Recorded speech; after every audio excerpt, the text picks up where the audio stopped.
வைத்திரே, மனம் விட்டு இயேசு என்று பேச வைத்திரே, நெஞ்சார என் மனதை பாட வைத்திரே.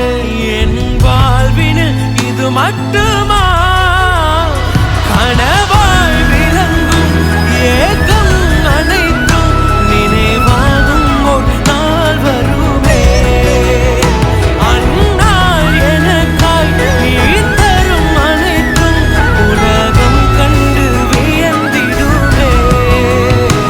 உறவாய் நெஞ்சதில் நீர் பதிர்ந்தீர், மகனாய் சோகங்கள் நான் பகிர்ந்தேன், மனதாய் வாழ்க்கையில் உறவு கொண்டீர், இதுவே போதும் என்று